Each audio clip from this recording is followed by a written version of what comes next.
ఏపీలో అమలవుతున్న free sand policy ఆ జిల్లాలో కొందరు నేతలకు వరంగా మారింది.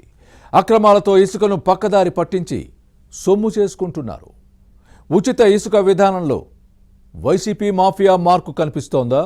కూటమి నేతలు ఫ్యాన్ పార్టీ సిండికేట్లతో చేతులు కలిపారా?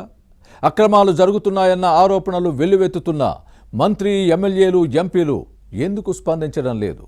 ఇంతకీ ఏ జిల్లాలో ఈ పరిస్థితి ఉంది?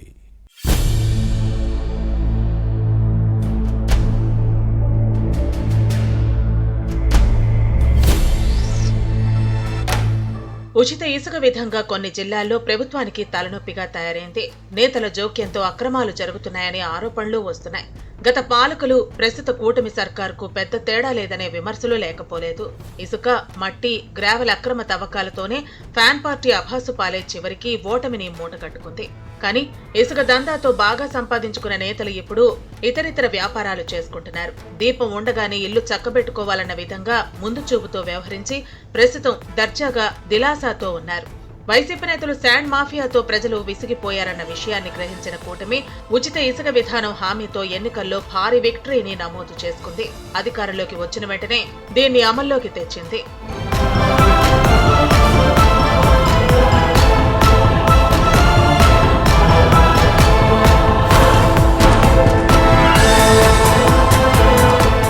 ట్రాక్టర్లు, ఎడ్ల బండ్ల ద్వారా ఇసుకను ఉచితంగా తీసుకువెళ్లొచ్చని ప్రభుత్వం ప్రకటించింది. సర్కారు సదుద్దేశంతో దీనిని ప్రవేశపెట్టినా అధికారులు పకడ్బందీగా అమలు చేయలేకపోతున్నారనే విమర్శలు ఉన్నాయి. అధికార యంత్రాంగ తీరుతో కూటమి ప్రభుత్వానికి చెడ్డ పేరు వస్తోందని చెబుతున్నారు. ప్రస్తుతం జిల్లాలో 2 ఓపెన్ రీచ్లు, 11 బోట్స్మెన్ సొసైటీ ర్యాంపులు ఉన్నాయి. వీటి ద్వారా రోజుకు 18,000 మెట్రిక్ టన్నుల ఇసుకను తవ్వుతున్నారు. తూర్పుగోదావరి జిల్లాకు రోజుకు 5,000 టన్నుల శాండ్కు డిమాండ్ ఉంది. ట్రాక్టర్లు, ఎడ్ల బండ్ల ద్వారా రోజుకు 3,000 టన్నుల ఇసుకను ఉచితంగా తీసుకువెళుతున్నారు.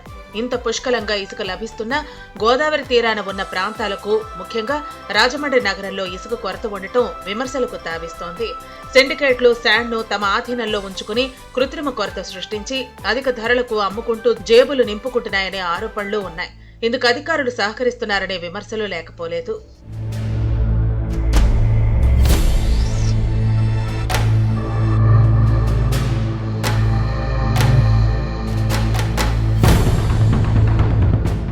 తూర్పుగోదావరి జిల్లాలో పాలిటిక్స్ భిన్నంగా ఉంటాయి. ఏ పార్టీ అధికారంలోకి వచ్చినా జిల్లాలో నేతలంతా తెర వెనుక రహస్య ఒప్పందాలు కుదుర్చుకుంటారట. ప్రస్తుత కూటమి పాలనలోనూ ఇదే జరుగుతోంది. జిల్లాలోని కొందరు వైసీపీ నేతలు కూటమి లీడర్లతో చేతులు కలిపారని టాక్. ఇసుక, మట్టి, గ్రావెల్ తవ్వకాలపై ఒప్పందం చేసుకుని దోపిడీ చేస్తున్నారనే ఆరోపణలు వెల్లువెత్తుతున్నాయి. దీంతో ప్రభుత్వానికి చెడ్డ పేరు వస్తోంది. జిల్లాలోని రాజానగరం, రాజమండ్రి రూరల్, రాజమండ్రి సిటీ నియోజకవర్గాల ఇసుక ర్యాంపుల్లో వైసీపీ నేతలే అక్రమాలకు పాల్పడుతున్నారనే ఆరోపణలు వస్తున్నాయి అంటే పరిస్థితి ఎలా ఉందో అర్థం చేసుకోవచ్చు. ఫ్యాన్ పార్టీ పాలనలో ఆరితేరని ఇసుక సిండికేట్లు ప్రస్తుతం కూటమి ప్రభుత్వంలోనూ చక్రం తిప్పుతున్నాయి. ఫ్యాన్ పార్టీ పాలనలో రాష్ట్ర ఎస్సీ సెల్లో పనిచేసిన కీలక నేత, జైళ్ల శాఖ సలహా మండలిలో సభ్యుడిగా వ్యవహరించిన నాయకుడు, అప్పట్లో శాండ్ మాఫియాకు సహకరించిన ఓ కంపెనీ కాంట్రాక్టర్లు ప్రస్తుతం ఇసుక అక్రమాలకు పాల్పడుతున్నారనే ఆరోపణలు వస్తున్నాయి.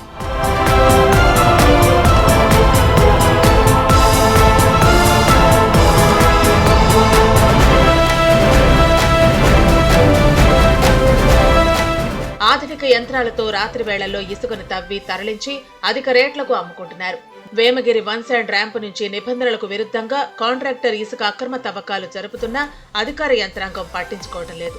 వైసీపీ శాండ్ మాఫియాకు కూటమి నేతలు కూడా సహకరిస్తున్నారనే ఆరోపణలు ఉన్నాయి. ఈ వ్యవహారంలో పెద్ద ఎత్తున డబ్బు చేతులు మారుతోంది.